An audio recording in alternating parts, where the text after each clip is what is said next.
Thank you. Doctor Sikandar Kumar जी।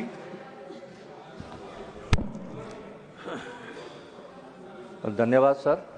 आपने दो महत्वपूर्ण बिल जो सदन में प्रस्तुत हुए हैं, Manipur goods and services tax amendment bill 2025 और मणिपुर एप्रोप्रिएशन बिल 2025, उन पर बोलने का अवसर दिया, उसके लिए आपका बहुत बहुत आभार। अध्यक्ष महोदय, ये जो दोनों बिल प्रस्तुत किए गए हैं माननीय वित्त मंत्री के द्वारा, इनमें जो प्रोविज़न किए गए हैं, मैं समझता हूं इन प्रोविज़न की वजह से जो मणिपुर का विकास है और आगे बढ़ेगा। अध्यक्ष महोदय, मोदी सरकार की पिछली 10 वर्ष की अगर आर्थिक नीतियां, वित्तीय प्रबंधन और आर्थिक नियोजन को हम देखें तो हम पाएंगे कि पिछले 10 वर्ष में भारतीय अर्थव्यवस्था जो है वर्ल्ड जो इकोनॉमी है उसके साथ जो है वो आगे बढ़ रही है।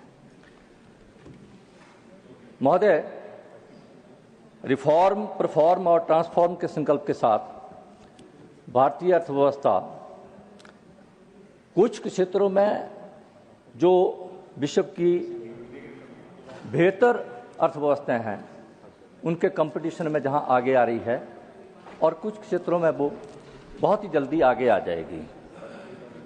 जहां 2014 में हमारी अर्थव्यवस्था 11वें स्थान पर थी और वर्तमान में हम चौथी विश्व की सबसे बड़ी अर्थव्यवस्था बन गए हैं, और जैसा कि माननीय प्रधानमंत्री जी ने 2027 तक तीसरी सबसे बड़ी अर्थव्यवस्था बनाने का संकल्प लिया है, और मैं पूरे दावे के साथ कह सकता हूं कि 2027 से पहले भारतीय अर्थव्यवस्था तीसरे स्थान की अर्थव्यवस्था बन जाएगी।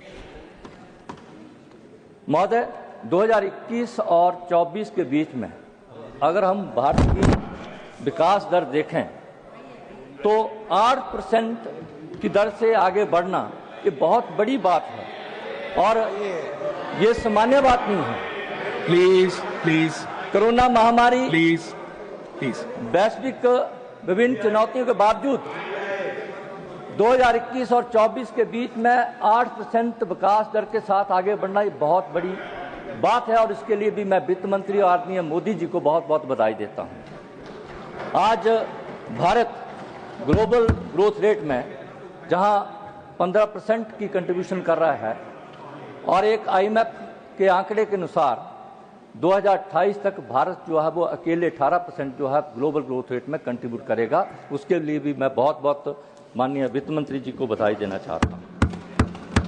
जहां देश की फॉरेन एक्सचेंज रिजर्व जो एक समय ऐसा भी था कि हमें जो बड़े बड़े विश्व की फाइनेंशियल इंस्टीट्यूशन थे, वर्ल्ड बैंक था, IMF था, एशियन डेवलपमेंट बैंक था, तो भारत को लोन लेने के लिए मना करते थे, क्योंकि कारण एक था कि हमारे पास जो है वो फॉरेन एक्सचेंज रिजर्व नहीं थी। लेकिन आज मुझे बताते हुए हर्ष हो रहा है, जहां हमारी जो अर्थव्यवस्था चौथी विश्व की बड़ी अर्थव्यवस्था बनी है, उसके साथ साथ जो है फॉरेन एक्सचेंज रिजर्व भी पूरे विश्व में भारत चौथा ऐसा देश बन गया जिसके पास सबसे ज्यादा फॉरेन एक्सचेंज रिजर्व है। अध्यक्ष महोदय,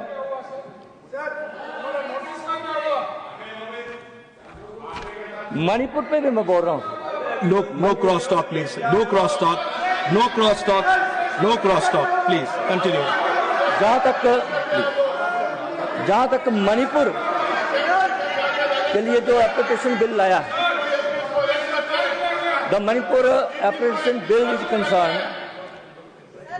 the Manipur budget now being placed before this August House seeks to revise and build upon the vote on account with two key objectives, and that is number one, to provide enhanced physical support to the state and to bring greater transparency and realism in budget making.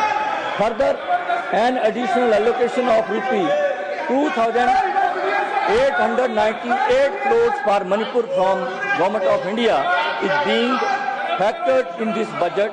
Of this amount, ₹1,667 crores would be spent under the capital head and rupee 1,231 crores would be spent under the revenue head. It is aimed at addressing both immediate needs and the long-term financial sustainability of Manipur. One second. Thank you. Honorable LOP wants to make a move. Honorable LOP.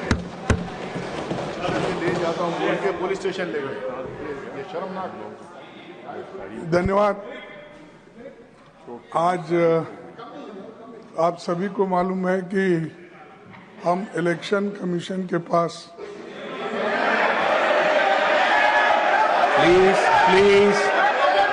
Please. You continue. Honorable LOP, continue. हमने Please. Election commission के पास Please. सभी पार्टियों One के MPs Lok Sabha और राज्यसभा के हम memorandum लेके जा रहे थे। हमको मेमोरेंडम लेके जाने के लिए भी उन्होंने You see, it is not हमको on the वहाँ bill. रोक दिया Honorable member, it is और not on the रोक bill. कर It cannot be allowed. हम जो उनको मिलना It is चाहते not थे on the bill. I'm और sorry, I'll have किसी to को move. मिलने नहीं दिया और उन्होंने सीधा हमको It is not on the bill. I'll have to move on. I'll have to move on back to यहाँ the पर discussion. Important I'll have to move on. It is not on the bill. It's not on the bill. Sir, Honorable Leader of the House. sir, I've taken your point, sir. I've taken your point, Honorable आप Member. लोग house चला I've taken your point, Honorable खंडन LOX. करते the discussion Honorable is Leader of going the on. Honorable Leader of the Houses. The discussion is going on Manipur bill, and I think anything beyond that should not be recorded and should not go on record. All right, we'll continue. That should not go on record, which is not part of the bill. Dr. Sikandar Kumar ji. Thank you, sir. The government presented the I've vote already on provided account the number. in respect of the Manipur budget. Dr. In March Sikandar Kumar. 2025, the government had taken appropriation for 6 months, ending September 2025. The proclamation of emergency declared on 13th of February 2025 has since been extended by resources passed in both houses of parliament, which has Please, let's maintain order in the House, please. Let's meet order in the House. Honorable The members. budget estimate in respect of Let the honorable members speak. Let the honorable members speak. Please have order in the House, please. Honorable members, please have order in the House. Let's have order in the House. Honorable member. 21% lower than the vote on count figures that were presented by me in March 2025. This is an achievable target if we compare the 2024-25 pre-audit actual figures of Let's have order in the House, please. Thank you. 431 crore. In the Manipur Application Bill 2025, revenue expenditure has been kept at rupee 19,496 crore, which is 26% over the pre-actual of 2024-25. This is inclusive of rupee 1,231 crore revenue expenditure. Allowed him on the time. As quote under the additional I allowed him on the time. allocation. Fiscal deficit is at 3.5% of GSDP Allowed him. compared to 3.4% during the vote on count budget and 3.7% in the pre-audit actual 2024-25. The government of India is clearly Let's have committed order in the to the House, overall please. development of Manipur Let's have and order in meeting the the aspiration of the people of Manipur. Sir, the Manipur Goods and Services Amendment Bill 2025, Manipur Cabinet issued the GST Amendment Ordinance 2025, 9 June lining state GST law with the Central GST Amendment Act and GST Council Resolution from 2024. Sir, ये जो दोनों bill जो Manipur application bill 25 and goods and services Manipur amendment bill 2025, इसका मैं समर्थन करता हूं और मैं सभी से भी अनुरोध करता हूं कि इसको जो है वो समर्थन करें और इसको जो है मैं इतनी बातों के साथ अपना बात समाप्त करता हूं। धन्यवाद।